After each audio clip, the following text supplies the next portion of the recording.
Hi, everybody. Welcome again, Saber Sanger webcast, my Facebook.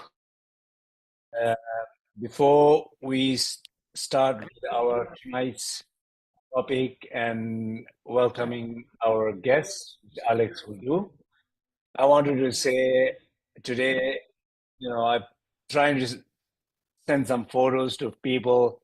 What happened here in Nepal was fantastic. And consecration or inauguration, opening of the Rinpoche beautiful temple, and so many people attended. And Yonzen Rinpoche's health was a little bit, not fully recovered with his last coughing and some issues.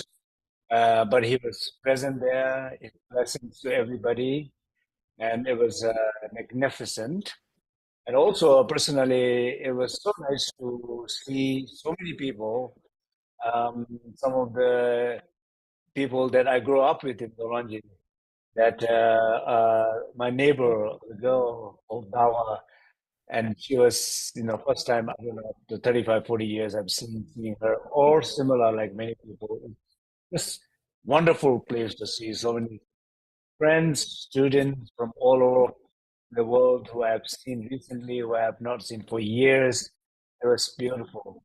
So tomorrow we are continuing with the birthday, and also I wanted to say that Cyber Sangha, we have been really working hard for a few months. Even the last today, every couple of hours back and forth between Mexico and Germany, Oliver and Salvador. We have amazing surprises for everybody tomorrow. Tomorrow, first thing in the morning of the Nepal, the birthday, we have messages from all the Lamas, His Holiness Dalai Lama, and so on. So it's please tune on Facebook. And, yeah, so I will put that move forward. Thank you, Rinpoche. Yes, it's been so great to be here with you, with Spring Lokman today, and all the wonderful community from all around the world. And talking about community, this is what we'll talk today about building stronger communities, compassion in action, which is the work that Young Rinpoche has been doing for decades and decades. And with that, living long. So in the same way, today we have Lama Padma Santen and Bruno from their community in Brazil that Rinpoche and I got to visit in February, when were we? January, sorry, and right there where they are. So it's so beautiful to see you there, and thank you for joining.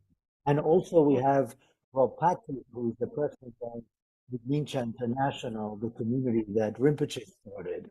Um, and within this community, we can think of community as a place of community kind of much broader, which is what Cyber Sangha is about. So Rinpoche thought of, well, what about how do we build this in a bigger sense? And we are not limited by bricks and mortar, right? And so that's really what Cyber Sangha is about.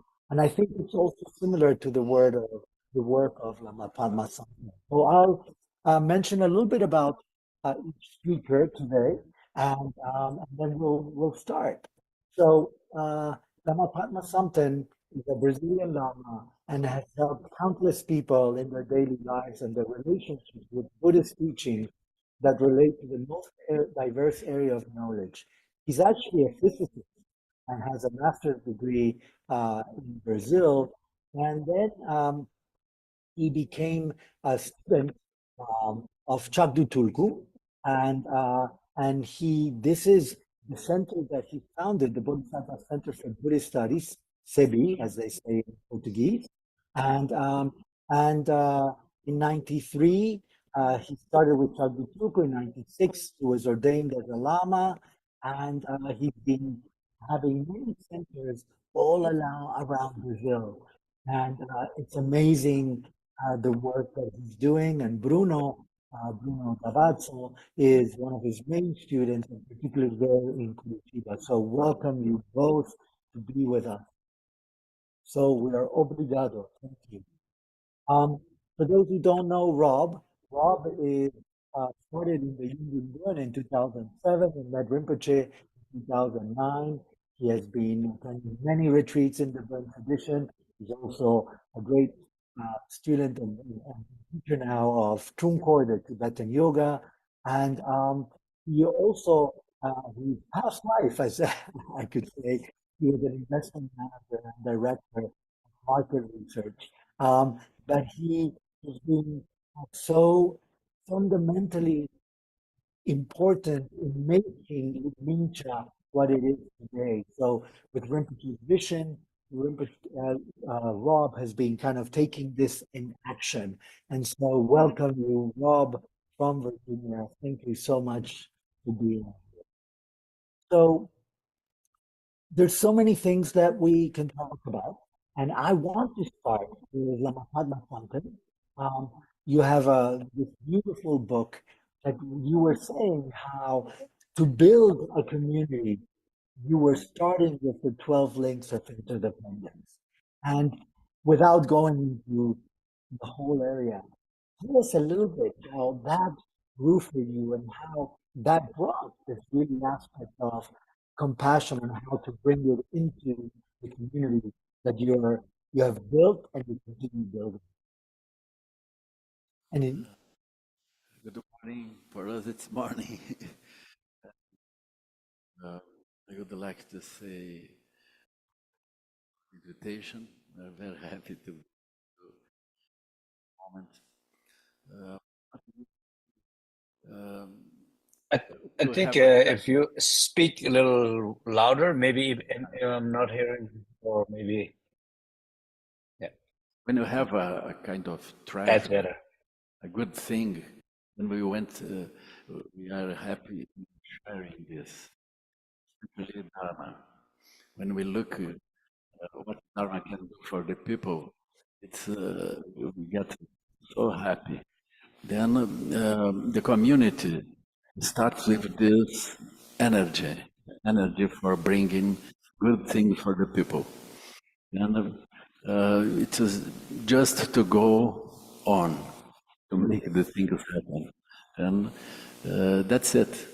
One of the problems that all community have is who is inside, who is outside. How can we establish the borders? But we think that we don't have borders. We want everybody inside. We don't have a gate. And who is inside is not formally inside also. We say we're an open school for free students. That's it. Everybody learn from each other. That's it. When the things are not very soft, very good, we always remember the Zen teachings of Master Dogen, who said the community is like como é que se diz em pilão? How is pilão, Alejandro? it's like a pillar. But we put the seeds of rice and You plant the seeds in that. It's a wooden thing with a hole that we put this inside and heat it. And we call the communities like that. We are the seeds from rice, for example, to remove the skin of the rice. Every day. Mortero. Yeah, mortar in English. Mortar. Then we smash it, and the skin of the seed goes. It's with us. We have many protections. Then every day in the community, we have to liberate this. That's it. And everybody understands those. But I would say that it's like our body. we have to make the energy flow. Then the community have to make the energy flow. Like our body is not limited, the mind limited in the skin, where all the time we're exchanging substance with the environment. Then we are the environment. So we have to understand how to change this all the time. So we are not ourselves. We are the environment. Everybody is inside in some sense, and we understand this. So we have to have a good energy connections around. That's it. And how can we get together?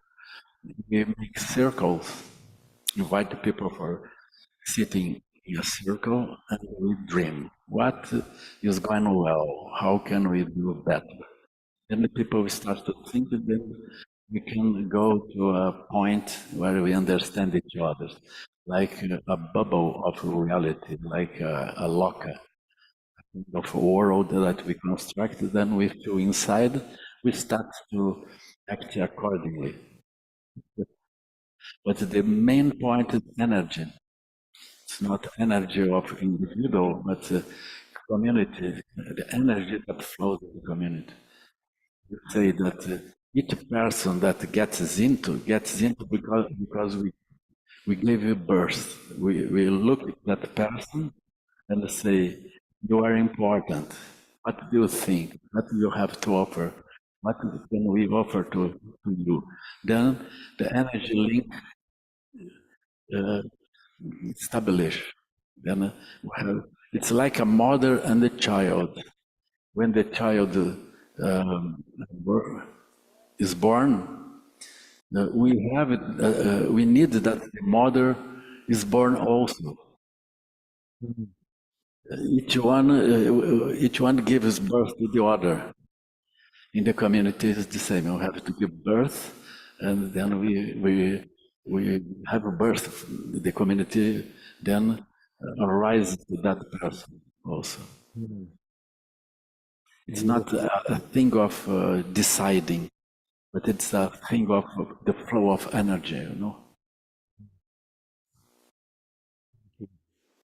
So, Rinpoche, you've been incredible in this aspect of community, a little bit what something was saying of not necessarily limiting to who's in or who's out.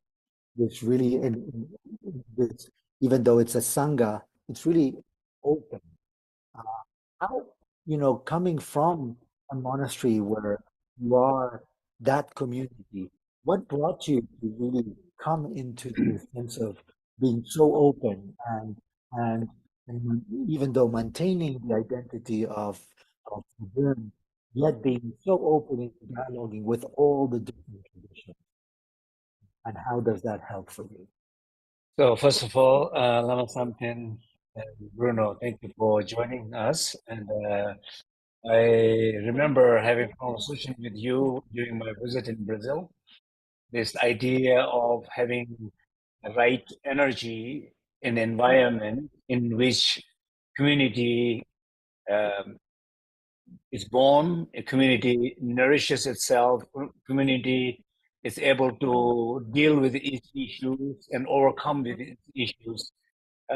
So that having that energy, I think I absolutely agree. And also your idea of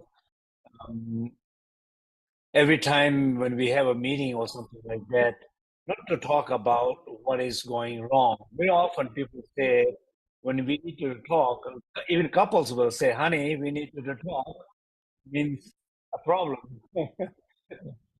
Not that, honey, we need to talk, then I have to express my deep love for you. But people don't do that. It's the issue they want to talk. So Mama sometimes encouraging not to do that. Basically, whenever we come together as a community, talk about what is working and what can work better. And that is kind of where what energy creates of some sense of positive energy. I absolutely, um, when we talk, I hear that very well from you. So as far as I'm concerned, I was thinking that tonight we're going to talk about community building, bodhisattva action, compassion in action, community building. It seems like it's so important for all of us, and it's not necessarily it's easy task. So there is always this issue of um, boundary versus no boundary, self versus no self, because you cannot not have a boundaries in the community. You need to have a clear boundaries, but the boundary should not be in a way limiting so much. Boundary should be some sense of flexible, and also everybody who join in the community trying to do something, there's always some sense of self. I wanted to join this community. I wanted to participate in this particular area. I'm interested in this. I'm not interested in that. If you do that, then I'm not going to be part of the community. I'm not going to serve the community anymore. So there's always this self there. Why some self wanted to enter the community in the first place to serve, and then sometime that self does does pretty well continuously for a long period of time, and then some point it is also a question about how we evolve to let it go. And I think I'm very very interested. I hope our conversation, this idea of self versus selfless, boundary versus no boundary, and also you know yeah, I mean, if you look at Yongzhen Rinpoche, I mean, 100 years serving for 100 years to other people. And he, from the moment that I know him, around age 12, 11, 12 years old until 63, one thing I can say that he is aware of all the needy peoples. He's not always paying attention to big people, important people, donors, and it's not like that. He's always aware of the little monk who did not have a shoes, or somebody who has lost a mother, or somebody who is not well. But he's always aware of these things, and also that he places other people in front of him in every situation. At the same time, but he's very clear his mission. You cannot. He was probably the most stubborn person you can ever meet when it comes to his mission. And when you see that stability in him, you become that part of that stability with him. But then there is so much space, it's so much skillful means. If he wanted to give you a message, he would give you a message in a way with so much tolerance, so much compassion, so much care. It almost even sometimes you will not say anything to say you a lot. So these are the skills. I think I hope that self versus no self, boundary versus no boundary. Even traditions where family after family run the community or monastery or organization, or reincarnation, one reincarnation, and the next one comes back, and the same reincarnation runs the same organization or the monastery again and again and again. I think those time is over, and we really need to try to see what it means to every bodhisattva comes in. You come in only for a short period of time, and you serve your best way, best selfless way, and get out of there. And before you go out of there, you make sure you make sure there is community is containing itself at the best possible way it can, so it can give birth to itself continuously, rather than you, the master, or the master's family, or master's particular favorite person uh, running it, or something like that. And those are things that I think where I believe that self has to transcend. Self has to let go in order to serve more deeper and fuller way. Anyway, that's my thought. Wonderful. Thank you, Rinpoche.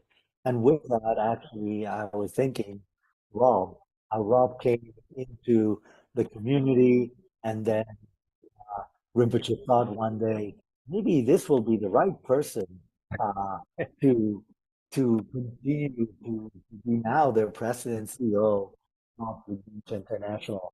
And Rob was at that time a banker and was into that business way. And yeah, decided to drop everything. And here he is. Rob, tell us more about that. Oh gosh.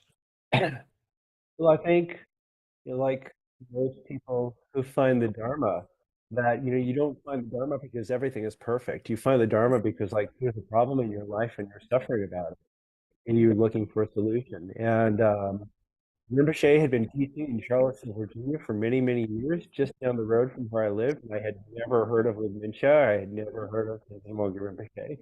And on a Google search, I found him and I thought, I'll go check it out. And when he started to talk and started to explain like the ways that our mind affects us, the ways back then you were using the example, Rinpoche, of emptying the trash on your computer, like dragging files. You don't have to read each one and check each one. You just take it to the trash and delete. And I realized I just needed to keep coming back. And for me, what I think I found was from his example and from the people in the community was that the more I didn't think about what I want and what I need, and I just started sweeping the sidewalk or helping clean the gutters or cleaning the dishes in the kitchen because the person didn't show up, the more happy I got. And so I started to understand that interrelatedness, that other people's welfare is my welfare. And when Rinpoche asked me to take a larger role in Ligmincha and support him, I feel like he was asking me to do what my old boss used to advise, which was that the best thing you can ever do with your time is work yourself out of your job. Like give space to other people, allow other people, and make room, and then you can grow and go in different directions.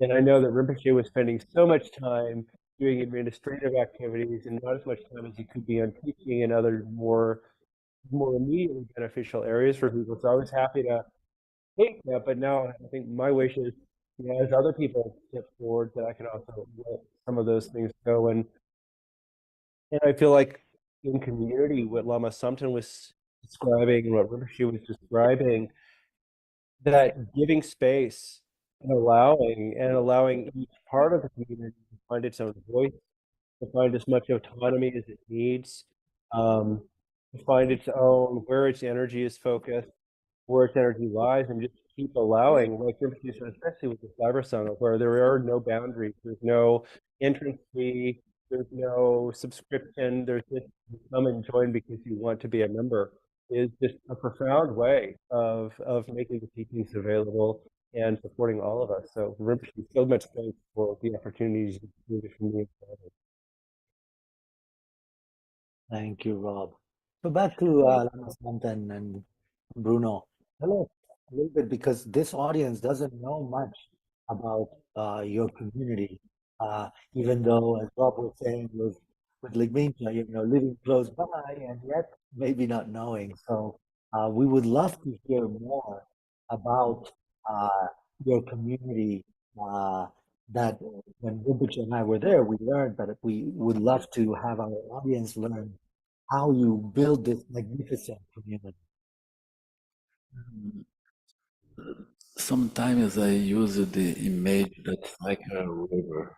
When we have the water flowing, and we find all the curves, all the stones go here and there, the islands appear, and then it goes. So we need to keep the water flowing. This water flowing is a matter of Dharma, usually this. And we bring the Four Noble Truths, we start to meditate, and we try to work in our daily life. And since it works, the energy appears. So the people start to get into. We don't have really a plan, a task, something. We don't know where we will result. But the river flows and arrive at the big ocean. And we don't worry with this, because if we have the energy for going with Dharma, then everything happens. So what happened? We started to practice and study. Then the rooms are full of people. And in some moment, we guess maybe we have a land where we can live together and help more the way each other. Then we can do good things. We can practice in the morning, practice in the end of the day, and work together. And we have many different ideas what to do. For most of the people, it would be very difficult to buy a space in the city and construct its own house. But when we get together, and it's easier to buy a bigger land, and then we have a space inside for making our little city of the village, a small village. Then maybe we will have a school here, maybe we will have a restaurant, the refeitório, the place, the kitchen, the common kitchen for everybody. Then that's it. So we found the land. It's so strange. The first land that we bought, the road in front was called the Middle Way Road. The road, the name of the road, Middle Way. And this may be a good place. Then it's the first place. From this, we keep working, keep studying, making retreats. Other people of Brazil came and said, "Wow, maybe we do this in other place." I said, "Wow, I think it's difficult. I don't know if it will work." But they kept that idea, and then I started to help. So we had the second place, and the third, the fourth. Now we have 10 places with land, with people, different sizes and a different number of people in this place. But we have this, we're so happy with this. And, each place is different from the other. But all of them, in all of this place, we have a practice in the morning, practice in the afternoon, we have studies.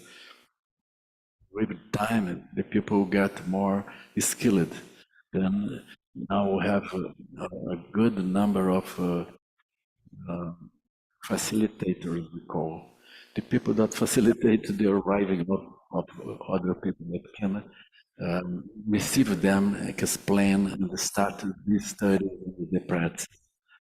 We have also tutors who are more skilled people. They are more time. They understand everything we are doing. They understand the text, the practice, and then they watch and help the people.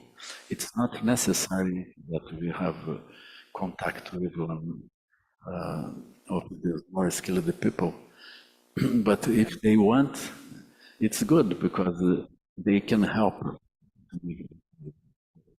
And we have about 40 of these more skilled people helping. And we have a good number also of the facilitators. So we have a network, and we started to see that it's necessary to open other activities in the community, like social activities, like the school open to the community around. And we saw that the formal aspect of the SEBI would not be passed because we are a religious organization. We guessed, we discussed internally if we should keep these activities under the umbrella of religious activity. But in Brazil, we have the law protects the religious activities, where we don't have to pay the tax, for example. We have some of the advantages. You think, well, we should keep it this. And, then we developed another organization that social organization. Under that umbrella, we can develop the other activities with the community, not religious. We think we have to do this. And here in Sukhavati, we have especially the work with agriculture. We have a connection with the city hall, these activities. We are represented in a city council for protecting children, and we are in half of the schools of the city. We are giving activity of meditation for the children and the teachers. You have I think like a one over 100 house building over 100 houses in the Sukhavati, right? Yes, we have spaces. When the people engage in the project, they make a donation, and they receive the right for constructing a house. It's not selling a place, but we offer this opportunity. So basically, Rob, what Lama Santam is doing is they buy together the big piece of land and they have the entity, and then the entity has a subdivision right up to whatever 100 or more, and then community people will begin to buy lots. They have more than half. I think you have already built more than half lot. The house is already there. So the same structure they've done repeated many times, as they're saying, maybe 10 times or something. So that 10 different centers, same way. That's amazing. Quite an impressive model that I think you should give some workshop to other Dharma centers. Yeah, that's amazing. And what is beautiful is that actually interesting. I was thinking of Ligmincha and Trebi. Trebi is really all in Brazil. All these 10 centers are all around Brazil. And so it's a very, very interesting model. Now, We have maybe 5,000 kilometers from north to south, maybe 4,000 and a half from the southeast and to the northeast. yeah, so yeah, Brazil is very, very big. O mais grande do mundo. But I was thinking, Ligmincha, you also have 35 centers, but you're all around the world. Tell us a little bit about your model of how, like what Lama Sampan was saying, that, well, it wasn't really a plan, it was an energy, the flow, and then suddenly you follow the flow and you see where the islands are and so forth. Tell us a little bit of how you thought of Indonesia and at some point the Chumzongs and the Chamalings and so forth. How does it grow from your heart, from your vision? So when I look back, I have no idea how I. If I have to repeat again, I don't think I will be able to do that. So somehow, as Lama Sampan said, I think the energy, it seems like a very important point, because if you meet a group of people, and this group of people are, I meet people very young, very enthusiastic, very motivated to do something, and I said, let's do it. And maybe they have a fire, I give them more fire. We have two extra plus fires, and then something happened, and something we don't know how it's going to happen. First time when we got a land in Virginia, and the students there, they're looking for land to build a retreat center. We did not have any money. A little salary from university I was getting. Coming to Charlottesville and going to the Sunday market and getting cushions and the tables, the free market, for the center. That's how we've been doing. But they were looking for a big piece of land, and the real estate agent asked them, so what is your budget? And then they said, don't worry about the money. And I told them, so did you say don't worry about the money? Yes. Wow. I think, well, we don't have any money, but when if you say that the Tibetan version is a good omen, it's a good omen. Out of emptiness, everything can happen, right? So we keep looking for land. And one evening, you remember, Alex, that one evening we raised $250,000 in 2 hours. That was the basis for that piece of land. So it just came like that. So I think the energy, it seems like so important. And sometime I know, like I wrote about this story about our new beautiful dining room, the big building. I don't know how much that cost. That building cost, Rob, approximately. Oh, more than you want to know. It was about $1.2 million. So it's a very expensive building. So we definitely needed a kitchen. We definitely needed dining, and they were planning about it. I'm thinking, where are we going to get money? I'm thinking, let's not worry about. Let's not get into more trouble. That was my in the backside of silent me talking backside. But then I realized that's the problem. I realized I should not listen to that thought. I allow the energy. There is the energy, it will happen. If there is no energy, it will not happen. But I should not be the obstacle for that seed these people are bringing together. So, and then I shut my mouth. I just fully present with them and trying to support them. And they, all, as a very generous people, came together, committed people came together. We just made the building happen. So I think sometimes it's. I always say that Alex, probably many of you know, man, people who follow me. I always say that whatever the titles that we have, temporary title we have, and the thing is that once you're committed to a teacher, or once you're committed to a tradition, once you're committed to a practice, this is the bodhisattva vow. It's a lifetime commitment. Which way you serve that, it doesn't have to be with position or no position. It doesn't matter. And if it's a position, then it could be better and better and better and better. And what does that better and better means? Means more expansion. Like what I do with the cyber summit is expansion. I mean, what I with the Young Bush's birthday, we have letter, just amazing. We have a letter from His Holiness, like His Holiness, His Holiness Gaden Chirimboche with His Holiness Taisidu and so on and so on. There is no way to bring them together in one location. But we can easily bring them together in the cyberspace. But we need to be aware you can do that and bring it together. So I think, in some sense, our expansion should be not necessarily located with one position or title, but our expansion should be bigger and more spacious and more outreach.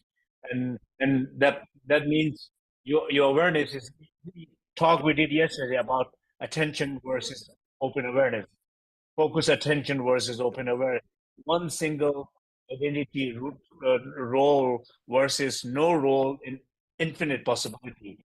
So I think those kind of in the best, my feeling is in order to really serve community in a continuous manner, that we have to evolve in different ways, and we have to let go of some ways that we serve, and but never not serve, but let go of some patterns in which we serve in a better way, a more expansive way. So that I think I feel it's important. This is what I've been exploring myself in. I'm learning that, but I also encourage everybody to think that way.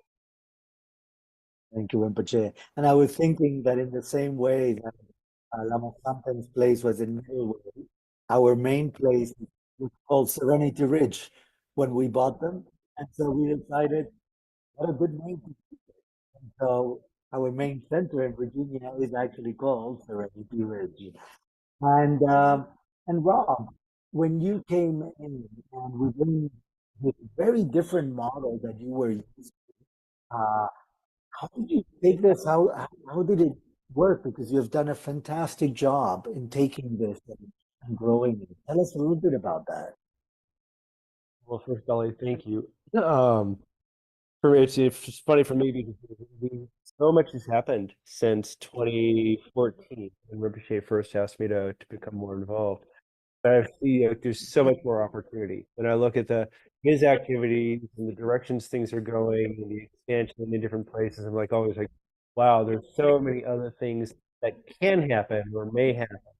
And so it was for me personally, it was really challenging actually. I mean, the world I came from, like I joke, but it was true that once I asked for a performance review, and the person I worked with said, every day I don't fire you, you did a good job. You don't need any more than that. I'll fire you if you don't do a good job. And so it was a very top-down, very autocratic model, and that was I was sort of like if a boss tells you to do something, you just do it. You don't ask, you don't argue, you just and if your employees don't do it, you just let them go. So the Dharma was like just turned that on its head. Like, oh, you can't fire your volunteers without them. You can't function. And so there were so many identities trapped with that, like being the boss, having a role, having a title, being me. It's like, how could they say that to me? As Rinpoche sometimes teaches. That but again, it's like that's what that pain identity comes from. And so for me, letting go of that was so rewarding. And just that opportunity comes again and again. Um, and I see that happen again and again with other people in our community as they come in and they want something very specific. They want a teaching. I was one of those people. They want a relationship. They want a teacher. It's like, but once you start to practice, it's like that river Lama Santan was talking about, and you just can start to flow with it and start to open.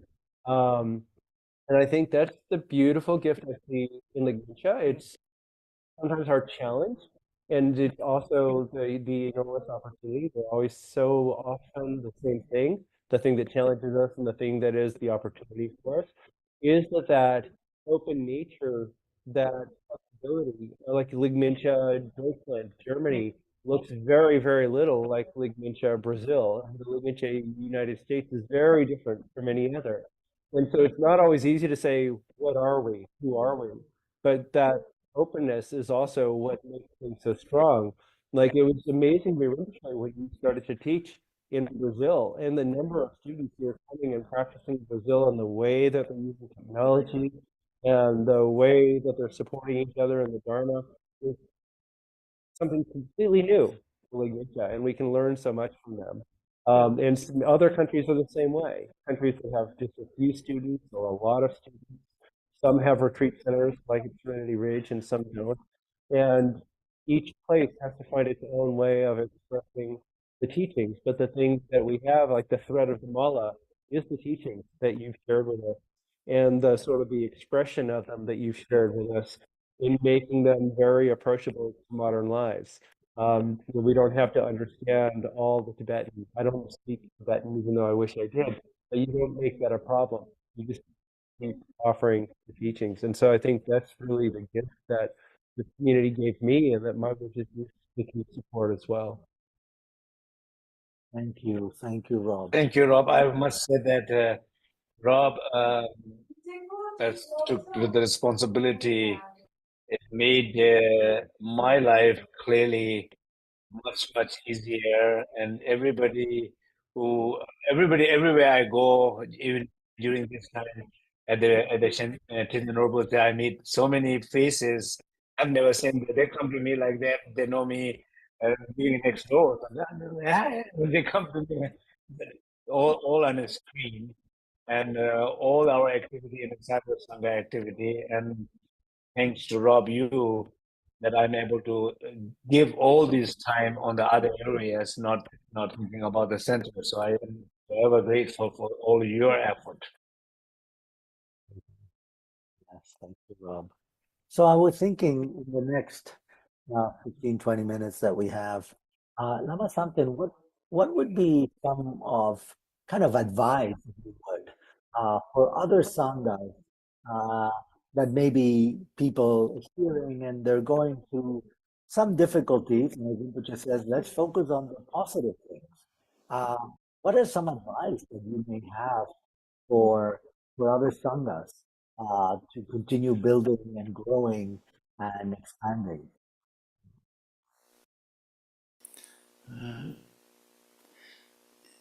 I think I would repeat myself. I would say, um, try to bring the teachings of Buddha to your life.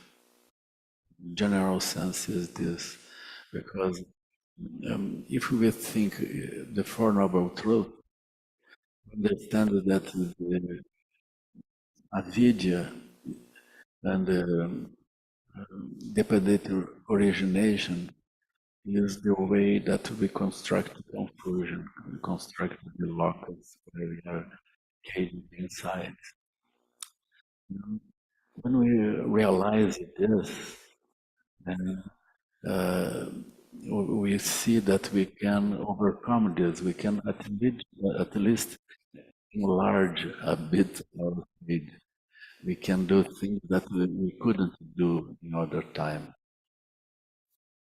So it in itself brings energy to us, brings brightness to the eyes, brings happiness to us.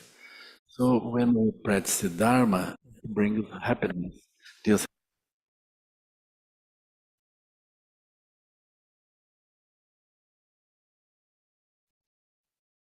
happiness is the fire that make everything change. That's it. If we don't have this fire, it's difficult. But this fire comes from Dharma, so we have to keep the eyes in Buddha, in the teachings, in the history of God, in the history of the masters, so the energy appears. I would say that when we look the appearances become Dharma, it brings a fire, like wood burning. All the appearances have that energy, and when we look with the eyes of Dharma, that energy bring, like arise, like the fire on the wood.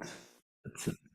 And in the problems, in the confusion, we have the energy to overcome the conflict. We look directly at the things with the eyes that learn from Buddha, everything goes. And what to do with this energy is a second important subject. It's not the most important, because this energy comes and we have compassion, we have interest for the people, and we will know what to do. If we ask each one in a group who is practicing, we invite the people to dream what to do better, how we can go better. And in each place, the people know what to do, start to see what to do. If I would say them, do this and that, it's not because they are there, they know what to do. Wonderful. Thank you. Thank you. Rinpoche, the same for you. So you built a community where it's all around the world, and Cyber Sangha. And as you said, you didn't have a plan, and if you would look back, you'd be like, "Oh my God, how did I do this?"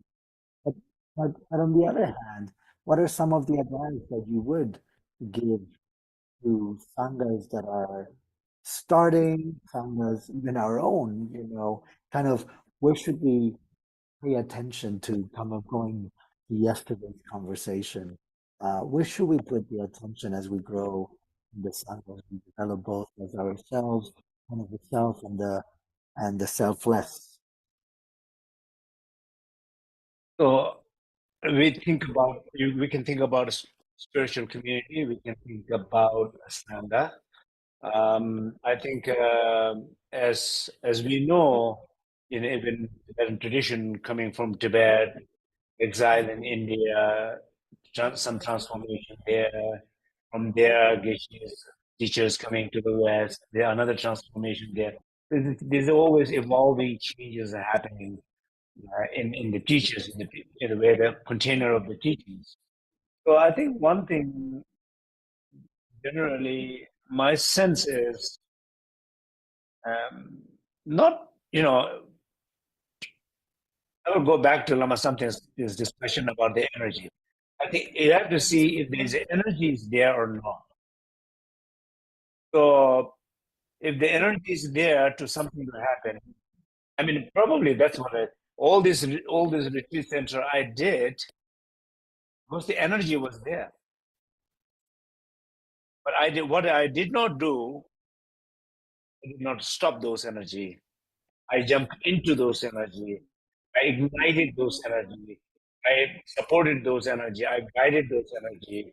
I keep going back to the same place with the same people year after year after year after year after for 25, 30 years. But every year, probably the same month, going back, doing the same thing again, again, and again. So community goes through many different stages, challenges, but sustains. So when I think in the future, when the energy is not there, I don't think it's the right thing to push. Because right now, for example, communities in India, monasteries in India, or school Tibetan schools in India are struggling a lot because economic situation is changing. People used to come from Tibet. A lot of monks used to come from Tibet to the monasteries. No more monks are coming from Tibet. A lot of kids from Tobo used to come to our monasteries. In our cases, not any more the cases. Very little. So you somehow, sometimes monastery is trying to keep the geishas to not graduate too fast because if you graduate, all the geishas graduate who is already ready to graduate, the monastery will be empty. But stopping geisha to become a graduation is not the solution to the problem. I mean, that's what I see. So I think the same thing. What I'm trying to say here is, in the future, so-called Dharma centers, it might not last. And when they're not going to last in the same form, we need to be open to let it go. We need to find a different forms to them. As far as the serving is concerned, you never give up. As far as helping other people is concerned, helping your neighbors is concerned, helping your community, helping your family, children, some way of spiritual impact and helping to other people, I think will always need to evolve, but not in the same way. Because the energy is different, energy changes. So I think in some sense, the more and more you keep it open, the possibility of expansion of community is far more better than when you limit it to a specific format in which you think you are serving community. So I don't know. For example, I give one very, very specific example: transmission online. I know 30 years ago, many lamas would laugh about giving a transmission on the line online. And I also know when some people have given transmission online, there was a lot of criticism. But now more and more, everybody is doing some way transmission on the line. And one day it will be completely normal to do it. These are changes. Some people change faster. Some people struggle more in making changes. Some people argue more and criticize other people more doing those things and then end up doing them themselves. So it's just the question about being more aware of these means of serving need to be very flexible as time passes in the future. That's all. Otherwise, we will suffer. Otherwise, we will two things happen. One thing is we will suffer to preserve it as a form which we think is the right form. Second, we will miss the speed to match to help other people in the speed we can help other people more. We will miss that opportunity and we will struggle more with the old structure. like you see any business. You look at the modern society, so many businesses are failing every day. So many businesses are shutting down every day. Why? Because they're too attached to the old system, old way of doing it. They're not able to adapt fast enough. Some old wisdom, Yogi Rinpoche told me one time, he said, our old monasteries is a 500 years old monastery. It's not a business model, but there's some wisdom. They survived 500 years. Which company survived 500 years in the US? No, there's not even 500 years old company. Right? So there's some wisdom there. I think those good to adopt those things, but some challenges in those systems, trying to be aware and avoid those things. I think that's my advice. Thank you, Rinpoche.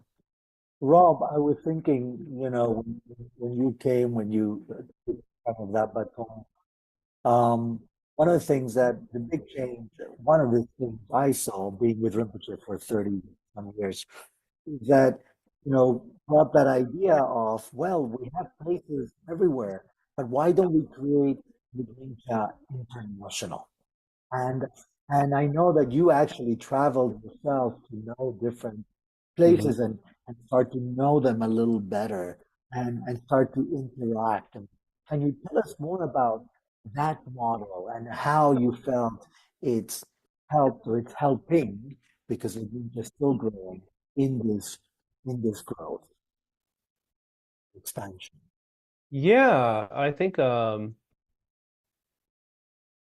know, because Lignitia International came after the fact, as it were. I mean, it was the Lignitia Institute, and there were so many Lignitias, Lignitia Italia, Lignitia Espanola, Lignitia France, Swiss, Ramad. There's many, many organizations and some groups that are not even formally organized.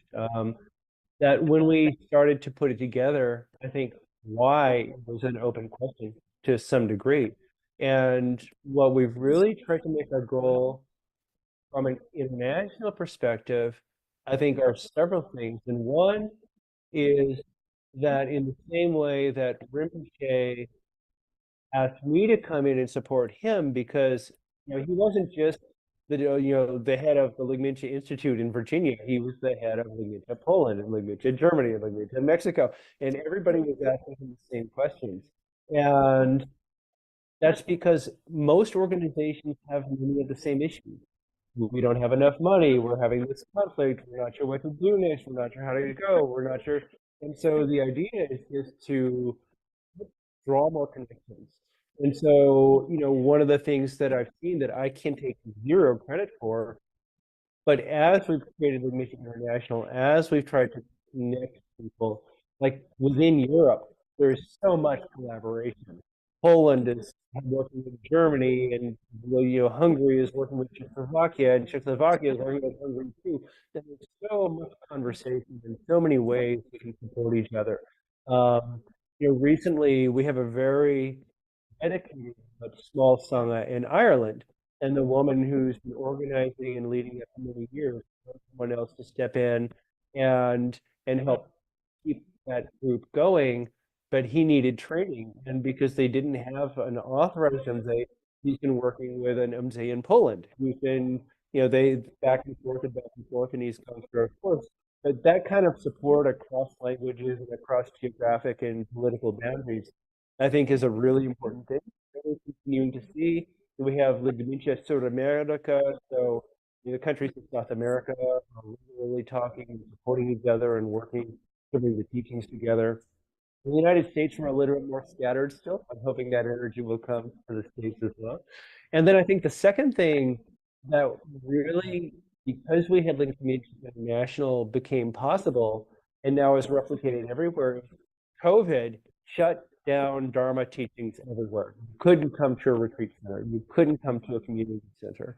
And Rinpoche, thankfully, like I was sitting in an airport and oh gosh, I don't even remember what country it was. I think it was in Germany with Rinpoche. One day at a table in 2016, and he's like, there's this Facebook added a live button. Let's see what it does.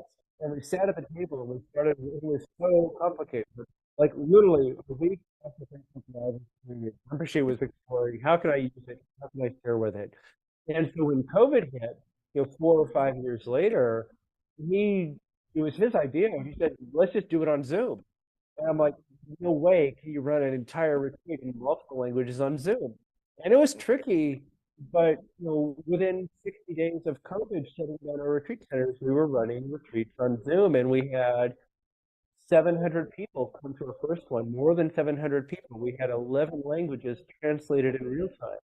And so that was the first experience I think all of us had collectively, that the Dharma doesn't care where you live, and it doesn't care what your pain identity is, and it doesn't matter who you think you are, and whether you have lots of money or no money at all. But the teachings are available, and you can connect to them, and that is one of the true gifts of the technology. And I think that's something that now, while every country in the UK is using Zoom as a tool, it was Ligmincha International that facilitated that, and we were online before, I think we were one of the very first organizations to realize that you could do this with Zoom. No one was teaching online live the way that Rinpoche began teaching online. And so that was an incredible blessing for so many people. Yeah, and Those are the particularly, yeah, thanks. yeah, thank you. And particularly, I remember the multiple language translation. Most communities didn't do that. And so I actually, let me say thank you to Lourdes Hinojosa, who's been amazing in coordinating our translators all around the world. And of course, thanks to all the translators, but All the Lulu translators. particularly. Also of collaboration. You were mentioning Ligmincha Sudamérica and with Brazil and the collaborations with SEBI. So what we experienced with you, Lama-san, with Bruno in SEBI in Curitiba was really amazing. So I want to thank you because that has really empowered, I think, both communities. And this is beautiful, beautiful to see. So I wanted to, as we close, anything else that you want to share? I'll start with Lama-san Kenobi.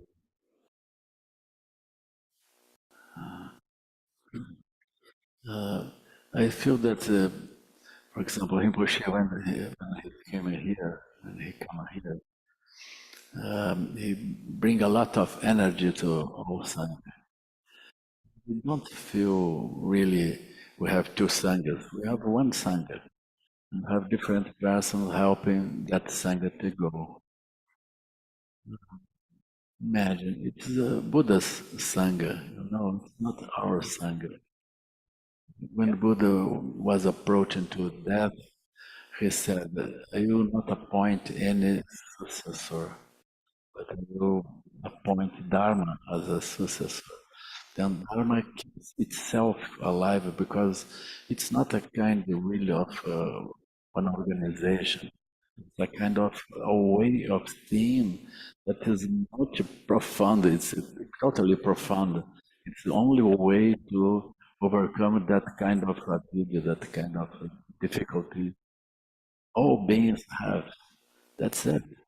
But when we start to engage in Dharma, then that fire, that energy, like the wood burning, it starts to grow. It keeps the Dharma alive.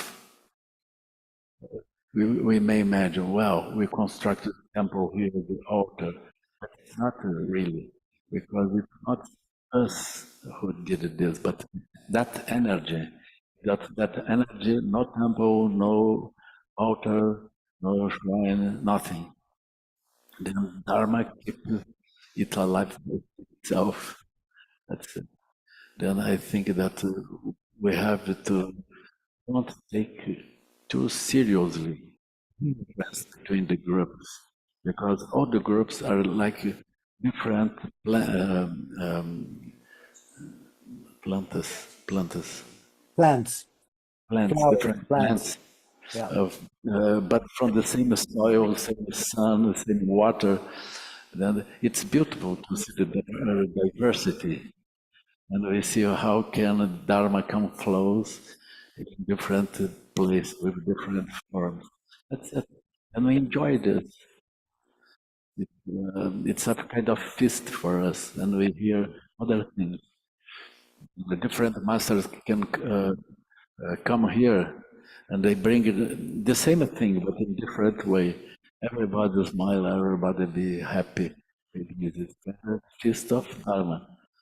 And I think the Rinpoche Tenzin Gyal is very in our heart because he touched the energy subject, not common, but I think it's very important. Energy is something not no causal, no discursive, no words, but it's energy. And energy is light. Energy is directly connected with our mind. Every being go through or sustained by energy, but they are not really sustained by words, by understanding things. So it's a language very important. And it may help it to our health directly. And it goes directly for the deepest things in our life. And I think we are very happy receiving Rinpoche here and having the same community, the same Dharma feast, so everybody together. Thank you, Lama Santen. Thank you, Bruno. Thank you, the whole Subi community. Thank you. Rinpoche, any last words for today? You're muted. Yeah, I guess, where our compassion in action building stronger community. I guess whenever in Buddhism, when we say we take a vow of bodhicitta, a vow of compassion, you take this vow of compassion until you achieve liberation. So that means it's not a 1 year, 2 year, even 1 life. It's like until you achieve liberation. That's the idea.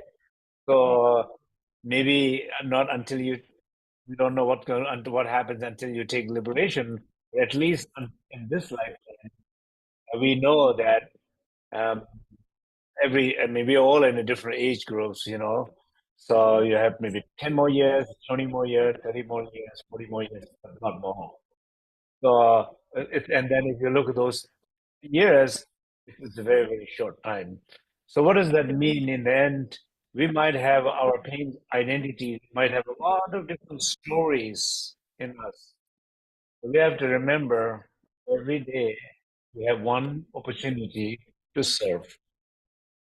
You have one opportunity to serve one collective energy to give birth to something. One individual, you can have just a little conversation with somebody, or somebody you can message back to somebody who is sick, who is dying, send a prayer. Or it's the same thing like your children.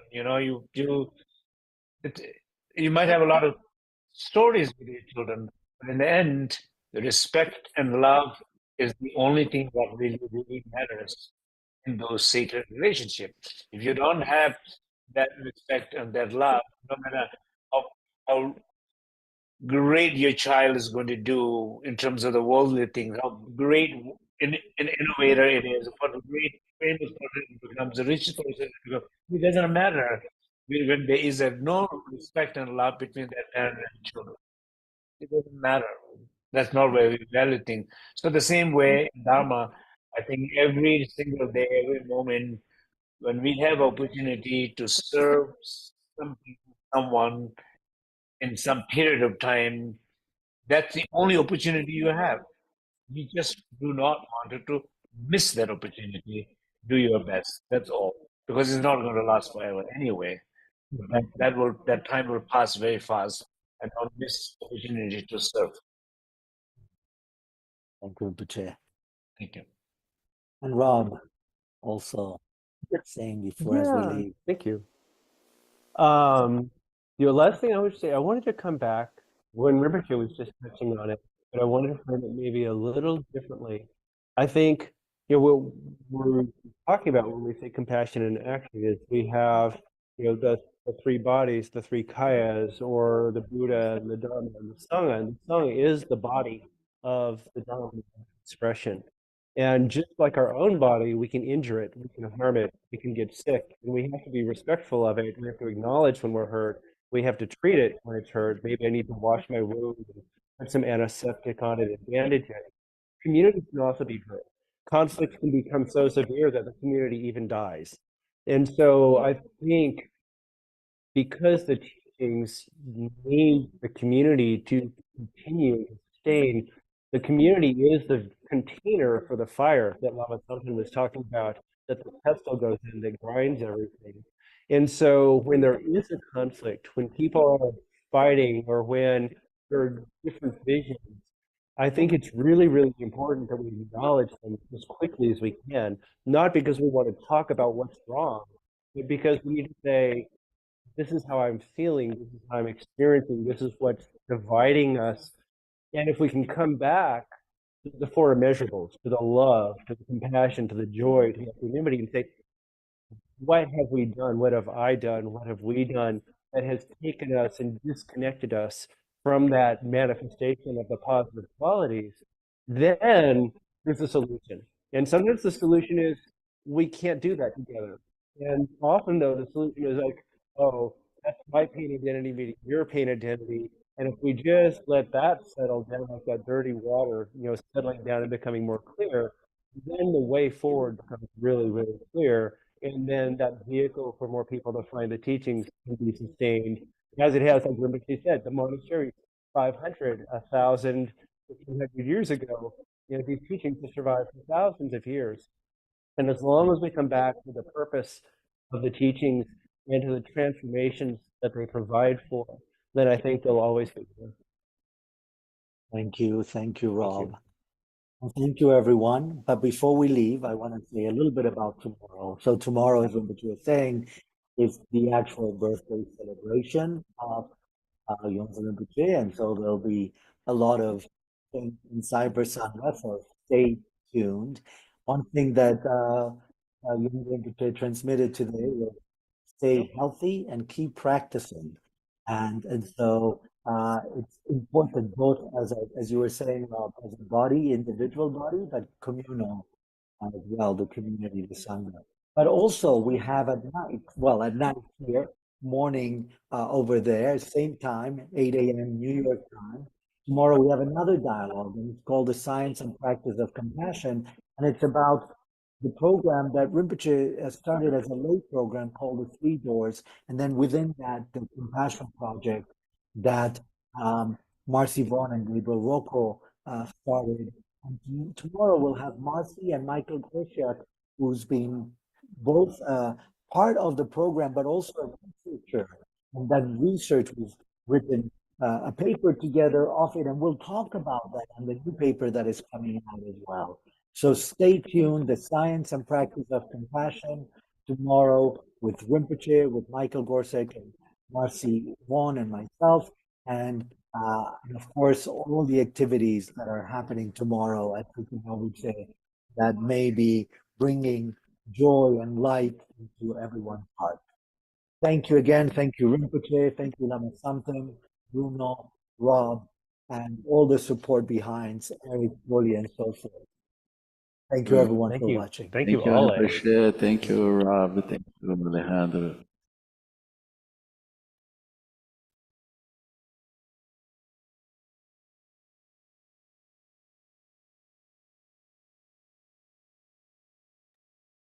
Obrigada. Obrigada, gente. Obrigada, gente. Obrigada. Viva! Obrigada, Gil. Obrigada, Valeu, pessoal. Beijo, Sangha. Obrigada, Tamo junto. gente. Bom dia. Obrigada. Tchau.